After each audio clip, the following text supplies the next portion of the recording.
Feature kaming unit na in-upgrade natin ng 600 FPS. So, i-share ko lang sa inyo yung mga ginamit na parts, syempre, at saka yung nilagay natin ng mga accessories. Napaka-pogi nito guys, so ayan no. So, ang base gun natin is AFS004 or yung SIG MCX na Virtus. ENC brand. In-upgrade natin siya ng 600 FPS. And pinalagyan na rin ni Boss A ng mga accessories, ayan no. Napakagwapo na. Sobrang gwapo. Ito. Iyan, bigat. Bumigat na siya, guys. Okay, so share ko lang sa inyo yung mga unahin na natin syempre yung mga accessories.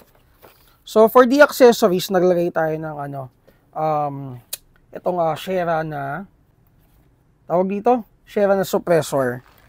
Yan. So around 7 inches to. Ayan. Tanggalin ko lang 'yon, no? Baka akala nila gas-gas. Yan. So around 7 inches tong suppressor na to. And ang kagandahan dito sa suppressor na to, guys, ito pakita ko sa inyo. So ito yung box niya. Premium yung datingan. Ayan. So ito yung box niya. And then may mga kasama siyang yung pinaka-tip sa dulo kung gusto mong papalitan. Napapalitan siya, yan. Daming kasama, oh. So kung medyo nananawa ka na dun sa duluhan, dito yan eh. Dito yan, di ba? Pwede mo siyang palitan. Ang price nito, guys, is limutan ko, mga 3.7 yata. So ayan, may kasama na rin mga stickers. Ganda nung, okay, 3.6 pala siya, ayan no. So nakita ko yung price. So naglagay tayo ng Shera na na silencer, and then na LDAG na na M-lock grip. So ito, hindi siya totally fit dun sa unit. Gano'n lang kami. Ano bang ginawa mo dito? Pinukpok mo onte? So talagang pinukpok siya para pumasok na onte. Pero maganda naman guys, so ayan, walang gas-gas, malinis. So yan yung mga time na kailangan mo na talagang gawa ng paraan. So syempre, yan talaga yung gusto naming ilagay dito eh. Kaya talagang kahit na ayaw niya pumasok, pinasok pa rin namin siya.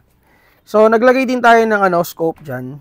Ayan, so crossfire na vortex. Ito talaga yung gwapong-gwapong scope eh.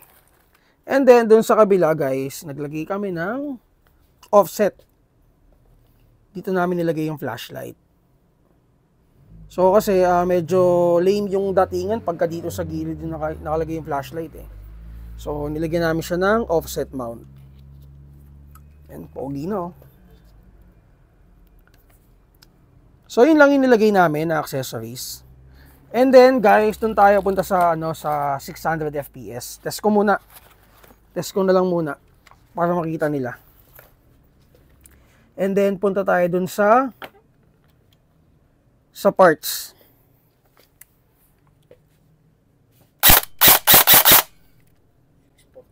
Ayan, 648, 630. Ayan, lakas 650 no. Pero guys, ito, naka-safety sinafety ko. Yan nakikita niyo yung barrel. Talagang saktuhan lang guys saktuhan. 'Di ba? So nag-extend kami dito na saktuhan dun sa silencer niya. So pag dito naman kayo nagpa-customize or ang daming customer na ganoon Mav, ibisa mo na yung unit, talagang bibisa namin. And syempre guys, talagang inaano namin yan kung ano yung maganda dun sa unit. Kumbaga, ayan, katulad niyan. Nakita niyo naman yung mga setup namin, 'di ba? Sobrang gaganda. Talagang binabagay namin dun sa sa barrel talaga, sa unit talaga. Okay, so auto natin 'to.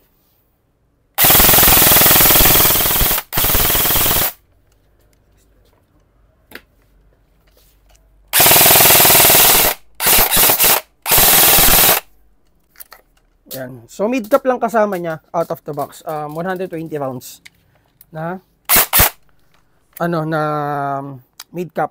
ENC mid-cap. Okay, so yun. Thank you kay Bossing. Nakita niyo naman, tinest natin, di ba? Parang ano lang.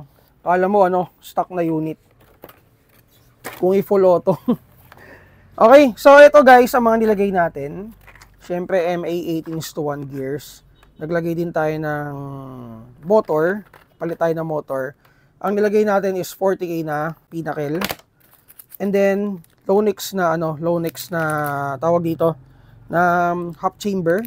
Enhanced half chamber.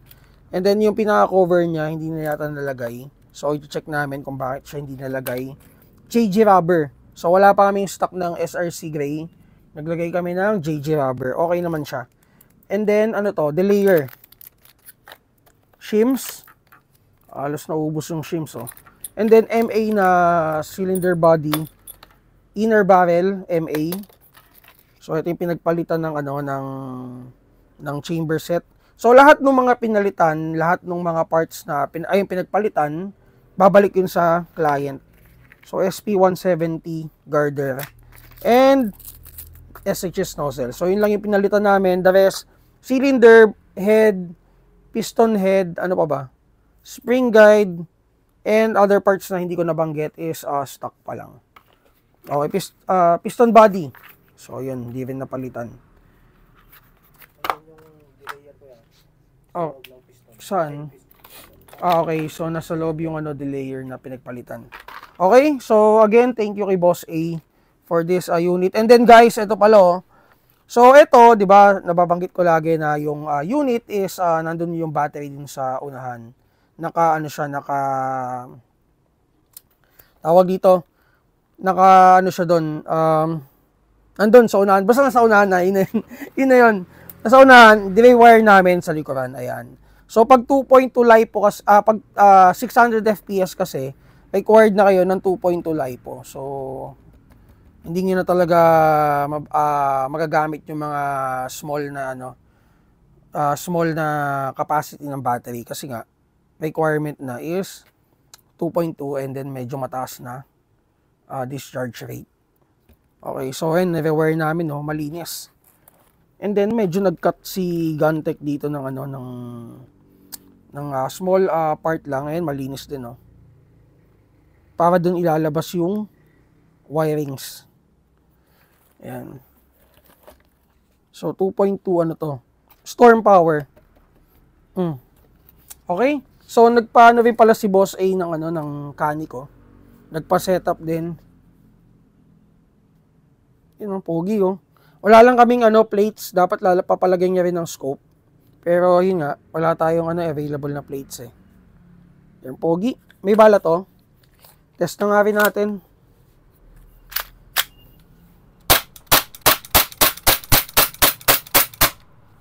Ito guys, Skywoods pala to, yung brand ng Pakita ko na nga rin sa inyo. So, laser siya. Ayan. Pakita mo. Laser flashlight. Ayan, may strobe din siya. And ang kagandahan dito guys is siya, rated na. And shockproof at saka waterproof din siya. So, hindi ito agad-agad nababasag. At saka hindi mo na kailangan ng cover dito. Pag tinamaan ng BBs, okay lang. Hindi siya mababasag. So, ito rated din to. Hindi siya mababasag. So, proven and tested na yan, guys. Tinest na namin yan sa BBs, sa 500 plus na BBs. O, hindi siya nababasag, rated to. Salamin niya. Okay? Skywoods din pala to, guys, ha. Ayan, nakita niyo naman. Meron siyang, pressure switch na kasama. Tsaka yung battery niya, kagandahan sa battery niya, na siya, nasa loob na. Ano ba tawag doon? Parang, parang built-in na yung battery. So, charge mo na lang siya. And ayun, linis nung pressure switch. So, may strobe na rin to. Ano ba yung strobe? Ayan. Tsaka to guys, ilang lumens ba to? 1,000 lumens to guys. Ayan, sakit sa mata nito. Okay na mamatay. Oo nga. So, ayaw nyo na mamatay.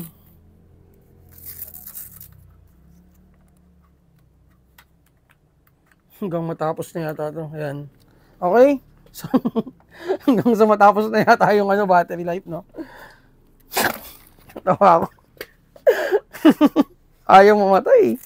Okay, so guys, ayun, thank you kay Boss A. And kung may mga papagawa kayo or ganito mga build, PM lang kayo sa page natin. And then, thank you sa mga clients natin. And para sa mga new subscriber namin, guys, mag-follow kayo sa Mavs Tactical. Nandun yung mga